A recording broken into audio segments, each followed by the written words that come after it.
Guys আসসালামু আলাইকুম, welcome to my another blog. আশা করি অনেক ভালো আছেন। আমি আল্লাহর রহমতে অনেক ভালো আছি। তো গাইস, আমরা গ্রামে আসছি। এই ভিডিওটা আমি দিতে পারিনি, তো সরি। আমাদের গ্রামটা দেখুন।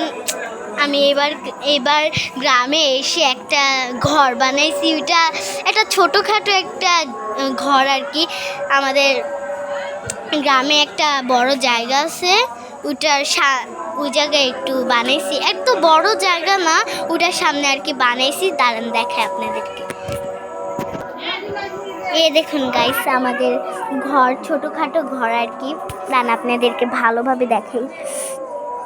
দেখেন, ভিতরে কিন্তু ঢুকা যায়, জুতা খুলে যে ভিতরে ঢুকা যায়। এই যে ভিতরে ঢুকছি, এগুলাতে অনেক দিচ্ছি, মানে কাপড় টাপড়। এখন আজান দিচ্ছে সন্ধ্যার, এখন নিচে আর কি আমরা বিছাইছি বস্তা।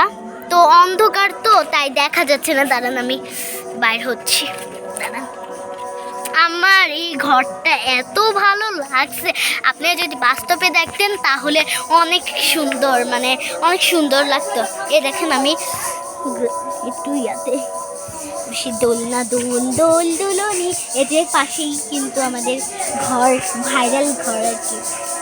যাই হোক, তো এখন সন্ধ্যার আজান দিচ্ছে, তাই ভালোভাবে দেখাতে পারলাম না। যাই হোক, ভিতরে কিন্তু অনেক সুন্দর হয়েছে।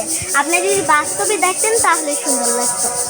আর একটা মজার বিষয় জানেন কি, গ্রামে আসলে না আমার খুব আনন্দ লাগে। আবার আমার খালাতো বোনরা থাকে, উঠে খালাতো বোন আমার দাঁড়িয়ে রয়েছে। মামা তো না, খালাতো। যাই হোক, ওই যে হাবিবা আরেকটা ব্লগে দেখাইছিলাম। যাই হোক, আরেকটা মজার বিষয় হচ্ছে যে আমরা গ্রামে আসলে মানে প্রত্যেকটা দিন গোসল করি। কি কারণ বলবেন? বলি,